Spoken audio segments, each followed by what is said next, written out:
सुद्धा I am quiet sure की भारत सरकार या सगळ्या एनर्जी सिक्युरिटीच्या इश्यूला चांगल्या प्रकारे हँडल करेल. बिलकुल. आपण या मुद्द्यावर देखील बोलूच या. पण नरेंद्र सर, एक महत्त्वाचा मुद्दा सोशल मीडियावर काही दिवसांपूर्वी मी स्क्रोल करत असताना जाणवलं. एक अमेरिकेचे निवृत्त लष्करी अधिकारी होते. त्यांनी असं म्हटलं होतं की सध्या स्ट्रॅटेजिकली जर पोझिशन बघायचं म्हटलं, या अशा परिस्थितीमध्ये, ज्या परिस्थितीत मध्य पूर्वेत एकीकडे युद्ध सुरू आहे, पण त्याचा परिणाम जगातल्या जवळपास सगळ्याच देशांवर होतोय. असे कोणतेही वेगळे मोठे देश नाही ज्यांच्यावर या सगळ्याचा परिणाम होत नाहीये. पण भारत परराष्ट्र मंत्रालय, केंद्र सरकार अत्यंत शिस्तबद्ध पद्धतीनं स्ट्रॅटेजिकली इतक्या चांगल्या मूव्स करतंय, जसा एखादा चेस प्लेयर चेस खेळतो व्यवस्थित, आणि प्रत्येक मूव अगदी कॅल्क्युलेटेड असते, लॉजिकली विचार करून केलेली असते. अशा पद्धतीनं सध्या भारताचं परराष्ट्र मंत्रालय आणि इतर संलग्न जी मंत्रालय आहेत ती आपली काम करत असल्याचं त्यांचं म्हणणं होतं. आता भारताला ज्या पद्धतीनं रिस्पॉन्स मिळतोय इराणकडनं किंवा इतर जे देश आहेत त्या देशांकडनं, ते पाहता हे खरंच त्यांचं जे मत आहे ते योग्य वाटतंय? इतका फेवरेबल आपण सध्या स्ट्रॅटेजिकली मूव्ह करतोय प्रत्येक बाबतीत? नक्कीच वाटतंय, कारण की त्याचं वास्तव आपल्यासमोर आहे. गेल्या काही दिवसात आपल्याकडे आलेली जहाजं, आपल्याकडचा वाढलेला साठा, हे पाहता हे एक दोन दिवसात घडलं नाहीये. 28 तारखेला हल्ला झाल्यानंतर जी काही परिस्थिती होती, ती परिस्थिती हाताळण्यात किंवा ती शिष्टाई करण्यात, ती चर्चा करण्यात भारत सरकारच्या वतीने जी लोक चर्चा करत होती त्यांच्या त्या चर्चेला यश आलं. म्हणूनच गेल्या काही दिवसांमध्ये ही जहाजं आपल्या बंदरात पोहोचली. म्हणजे तो जो आयात असलेला ते जे उत्पादन आहे, तेल असेल, वायू असेल, इंधन असेल, ते आपल्यापर्यंत पोचलं, म्हणजे ती शिष्टाई कुठेतरी कामी आली. त्यांनी जे मत भारताबद्दल व्यक्त केलं ते नक्कीच आज वास्तवात येतं आहे. आज भारताची परिस्थिती म्हणजे जगभरातल्या सर्वच देशांमध्ये युद्धाचा परिणाम झालेला आहे. आखातामध्ये असलेले युद्ध हा परिणाम का करतं? कारण आखातात सर्वाधिक तेल उत्पादन जे होतं ते आखातात होतं आणि ते वेगवेगळ्या देशांना पुरवलं जातं तिथून. त्यामुळे आखातात असलेल्या युद्धामुळे, युद्धजन्य परिस्थितीमुळे त्याचा जगभरावर परिणाम झाला.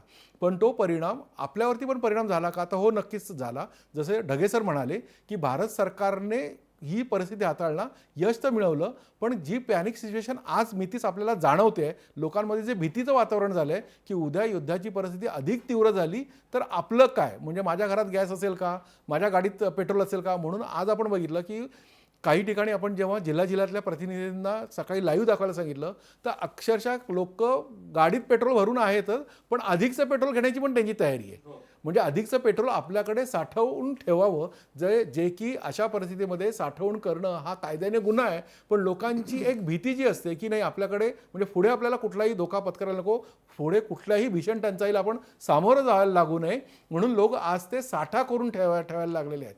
हा जर साठा केला नाही, म्हणजे सुरुवातीच्या आपण गॅससाठी ज्या लाईन बघितल्या घरगुती गॅससाठी, त्या म्हणूनच होत्या ज्यांच्याकडे 2 सिलेंडर आहेत ते स्वतःहून जाऊन की आपण दुसरा सिलेंडर पण भरून घेऊया, हा त्यांच्यासाठी म्हणून, त्यांच्या घरासाठी म्हणून तो योग्य निर्णय होता.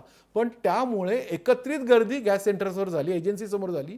त्यावेळेलाही एजन्सी प्रमुखांनी त्या वेळेला सांगितलं की तशी कुठलीही तुटवड्याची ही घोषणा आमच्यापर्यंत आली नाही, नोटीस आली नाही, तुम्हाला गॅस व्यवस्थित मिळेल.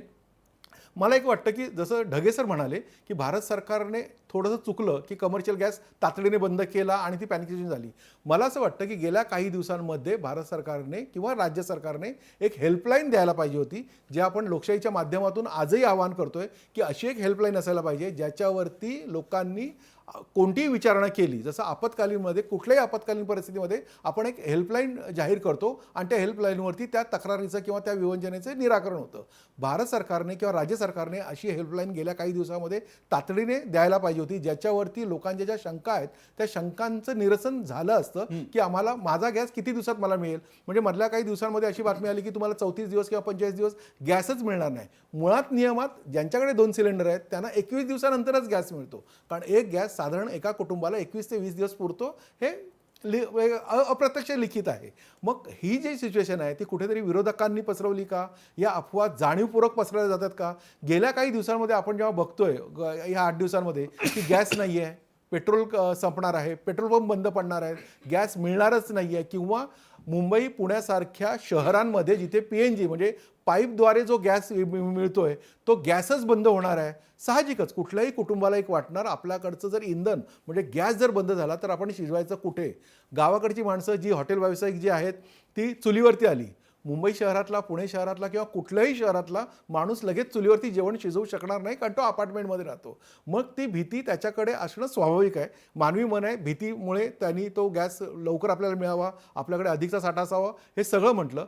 पण राज्य सरकारने याच्यासाठी एक हेल्पलाईन जाहीर करणं गरजेचं होतं, ज्याचं की आव्हान आपण आत्ताही करतोय, की सरकारने याच्यामध्ये पुन्हा एकदा जो पुढाकार साठा मिळवण्यात किंवा साठा अधिक वाढवण्यात दाखवला, तो तेव्हा त्याच्यापेक्षा अधिक पुढाकार त्यांनी ही पॅनिक सिच्युएशन हाताळण्यामध्ये केली. पण एक हेल्पलाईन जाहीर करावी, ज्याच्यामध्ये सामान्यातल्या सामान्य लोकांच्या शंकांचं निरसन होईल. म्हणजे ढगे सर जसं म्हणतात तसं ही जी सिच्युएशन आहे, पुढे आपल्याला धोका आहे का, तर नक्कीच धोका आहे. पण त्या धोक्याला आज आपण कशी काटकसर करावी. काटकसर म्हणजे टंचाई नाही आहे. आज आपण जे वारेमाप वापरत असू ते जर कमी वापरलं तर कदाचित भविष्यात जी गोष्ट आपल्याला पुढचे 4 महिने पुरणार आहे ती आणखीन 6 महिने पुरू शकेल. आणि याच्यावरती जर म्हणजे युद्ध जर थांबलं तर सोन्याहून पिवळं. आपल्या सगळ्यांचं युद्ध थांबावं असं आपण सगळेच जण प्रार्थना करतोय. आपले परराष्ट्र मंत्री असतील, पंतप्रधान असतील, ते स्वतः याच्यामध्ये शिष्टाई करतायत. पण ते थांबलं तर चांगलंच आहे. पण ते जर नाही थांबलं, परिस्थिती जर नियंत्रणाबाहेर गेली, तर आपल्याकडे अत्यंत आवश्यक गोष्टींसाठी असणारा जो इंधन आहे, तेल आहे किंवा गॅस आहे, तो असायला हवा. म्हणून ती काटकसर जर केली असेल तर त्याच्यात पॅनिक होण्याची काही गरज नाही. बिलकुल. आपण आणि लोकशाही मराठीच्या माध्यमातून आवाहन देखील करूया, जे प्रेक्षक बघतायत सध्या, फक्त मुंबई किंवा पुण्यासारख्या शहरांमधले नाही तर राज्यातल्या बहुतांश सगळ्या जिल्ह्यांमधले, त्यांनी कोणत्याही प्रकारे पॅनिक होऊ नका. जिल्हा प्रशासन सातत्यानं याबद्दल आवाहन करता आहे. जिल्हाधिकारी आवाहन करतायत. जिल्हा पुरवठा अधिकारी देखील सातत्यानं सांगतायत की मुबलक साठा आहे. गॅस असेल किंवा इंधनाचा असेल, हा साठा मुबलक प्रमाणात आहे आणि कित्येक दिवस पुरणार आहे.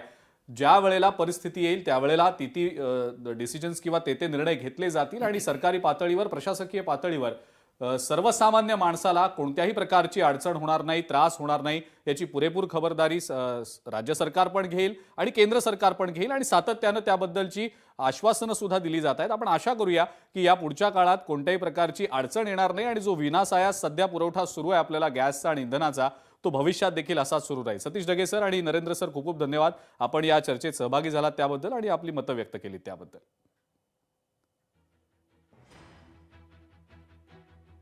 तर भारतातील गॅस आणि तेल टंचाईचं संकट दूर होतंय.